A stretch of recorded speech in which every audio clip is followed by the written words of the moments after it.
गायत्री मंत्र से दोबारा जो है प्रार्थना कर लें, हाँ उसके बाद कंटिन्यू करते हैं।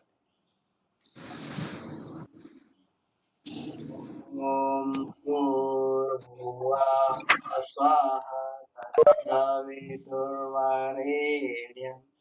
भर्गो देवस्य धीमहि धियो यो नः प्रचोदयात्। तो गंध तन मात्रा के बारे में हम लोग बात करते हैं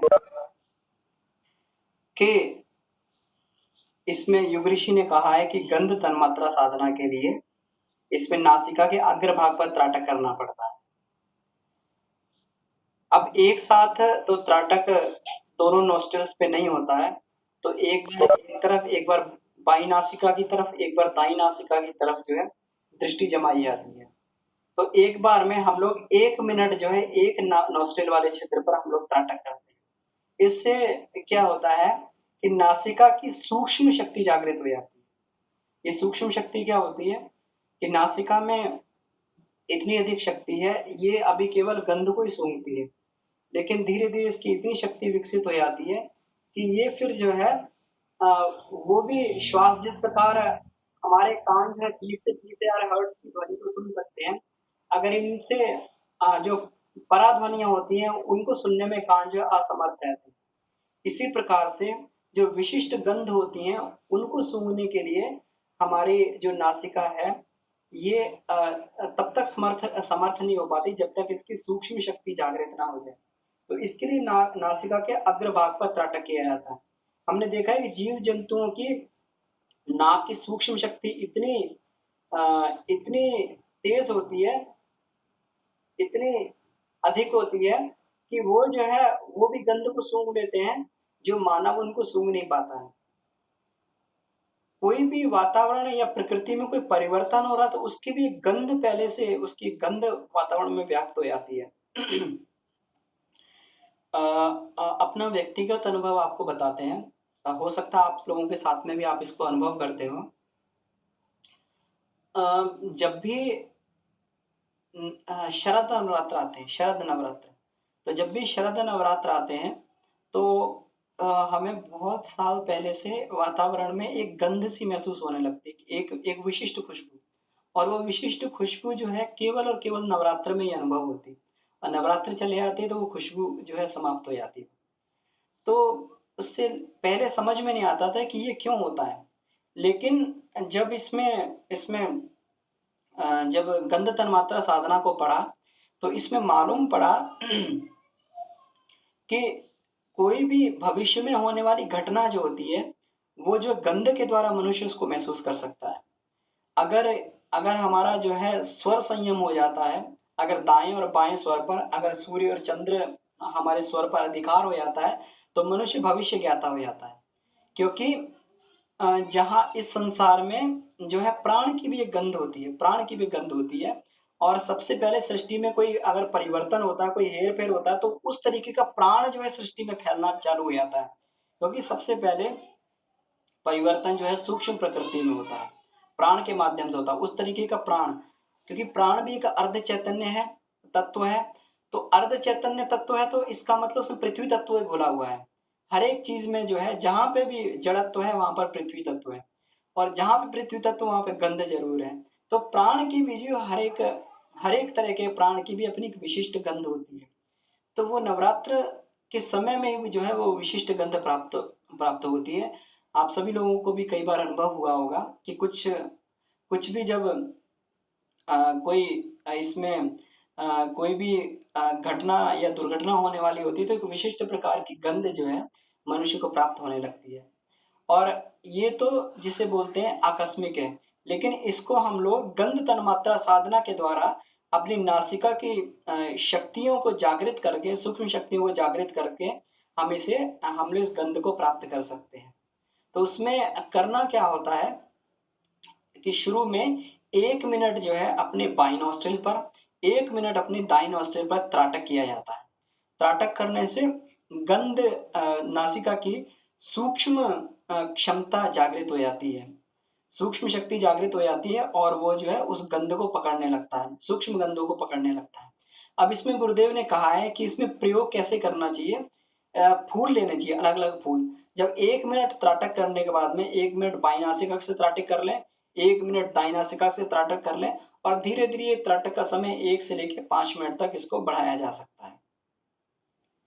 अब इसमें पुष्प लेकर जो है, जब त्राटक के बाद में पुष्प लेकर उसको पुष्प को सूंघा जाता है। उसको 1 मिनट सूंघने के बाद में उस पुष्प को फिर जो है उसकी गंध को रिमाइंड किया जाता है।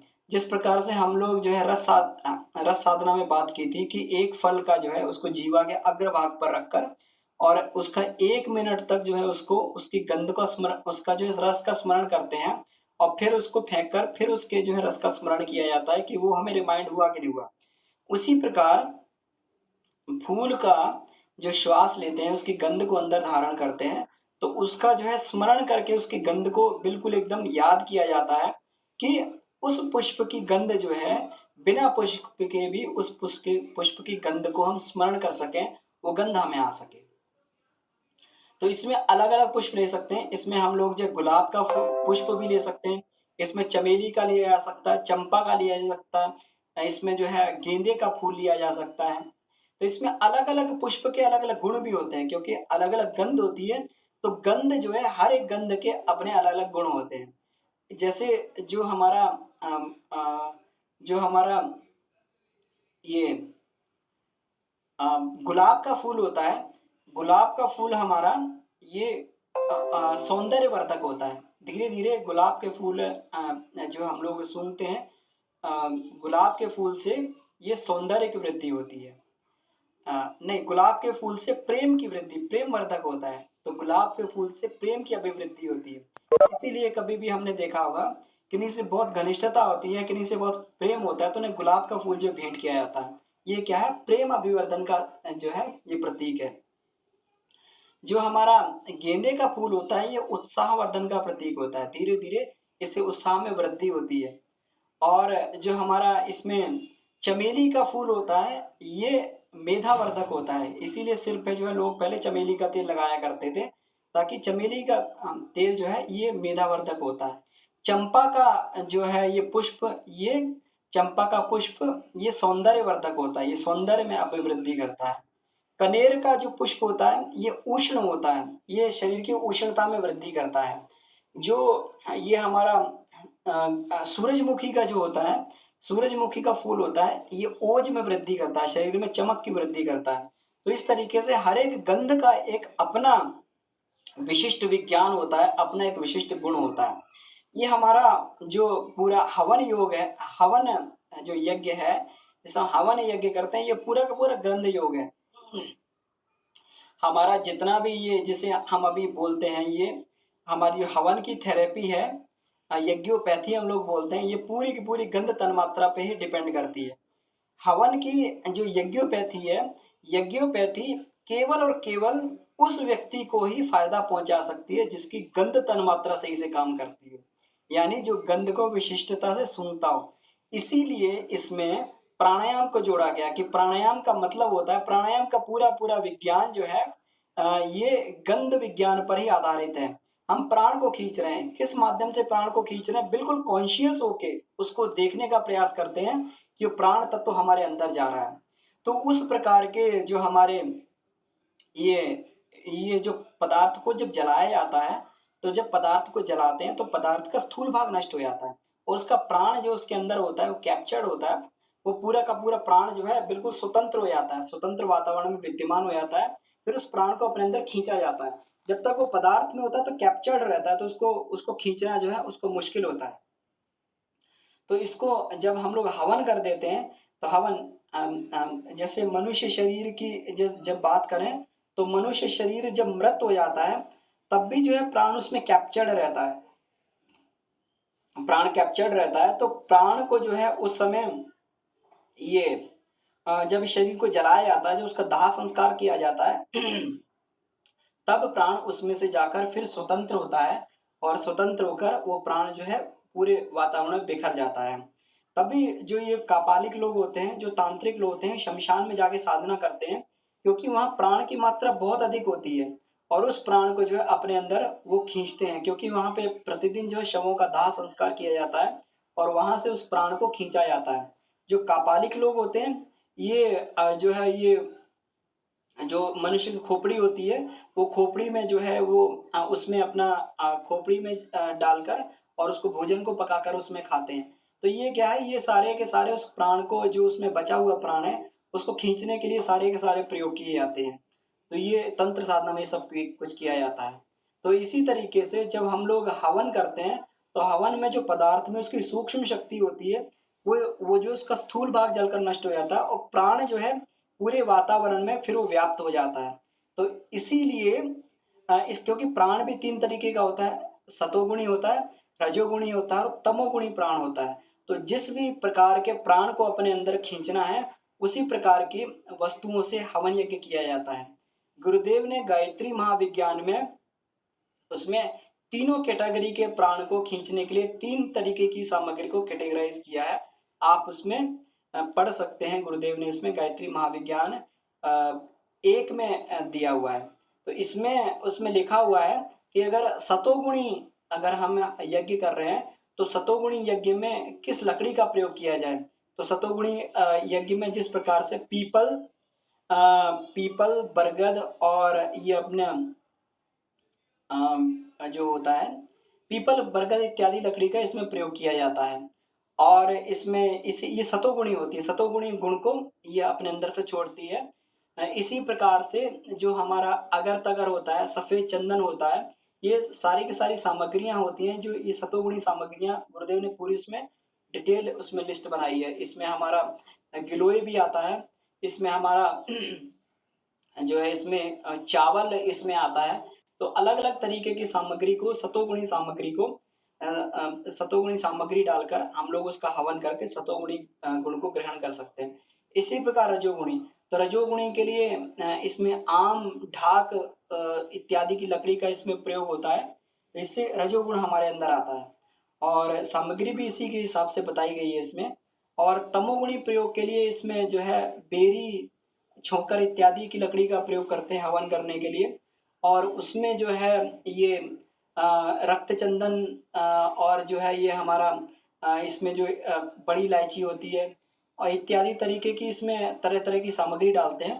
तो इसमें भाव यही है कि किसी विशिष्ट गुण को प्राप्त करने के लिए विशिष्ट सामग्री का जो है हम लोग प्रयोग करते हैं। सतोगुणी हवन में गाय का घी प्रयोग करते हैं, रजोगुणी हवन में हम लोग जो है ये भैंस का घी प्रयोग करते हैं और तमोगुणी हवन में बकरी का घी प्रयोग किया जाता है।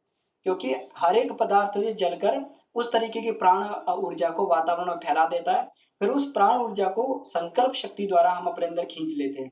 इसीलिए इसमें कई बार हमने प्रयोग किया कि कभी कभी जो है बहुत ही जब असहनीय भूख लगती, कभी कभी हम कार्यक्रम में होते और बहुत ही जब असहनीय भूख लगती, हवन का कार्यक्रम लेट हो जाता और बहुत जोर से इसमें भूख, क्योंकि बिना खाए हवन में जाते हैं उपवास करके और वहां पर जो 1 बज गया, 2 बज गया और बहुत तीव्रता से भूख लग रही, तो क्या किया जाए।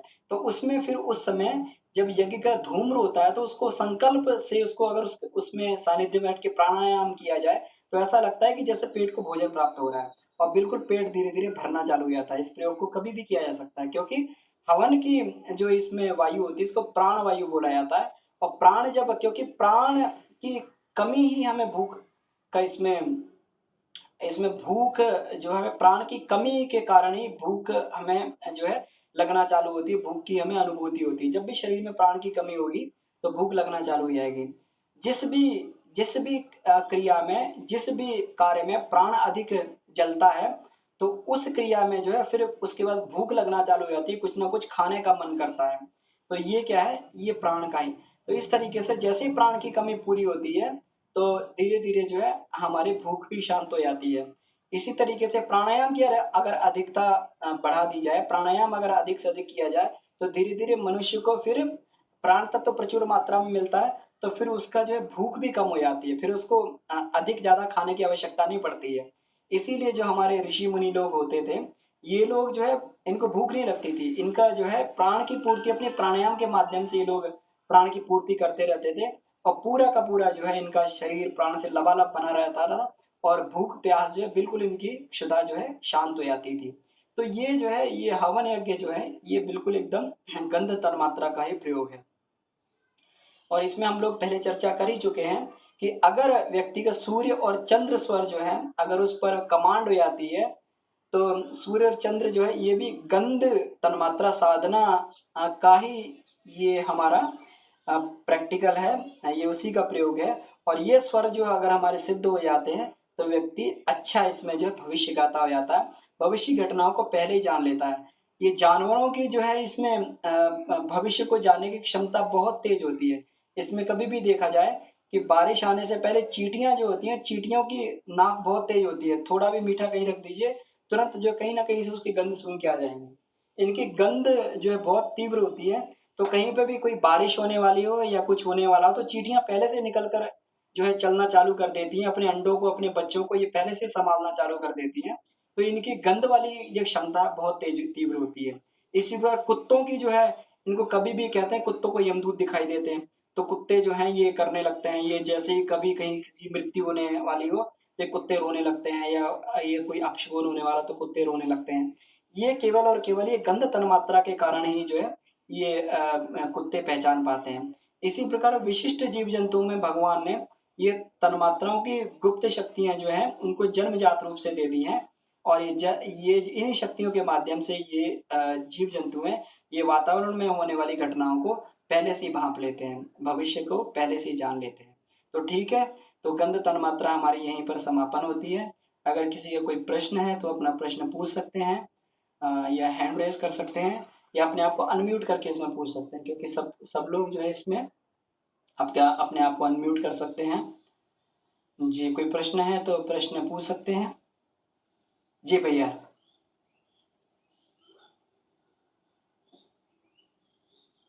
किसी का कोई प्रश्न नहीं है? ठीक है, मैं सबको अनम्यूट कर देता हूँ एक बार। तो कहीं कोई प्रश्न हो या कहीं कोई डाउट रह गया हो, क्योंकि ये हमारा मनोमय कोश का इसमें हमारा ये अंतिम हमारा वो है, अंतिम कक्षा मनोमय कोश की, मनोमय कोश में कहीं से भी कोई डाउट रह गया हो तो उसको पूछ सकते हैं। और साथ में ही एक चीज इसमें और है, इसमें रिकॉर्डिंग बंद कर देते हैं और उसके बाद में इसको चर्चा कर लेते हैं बाद में।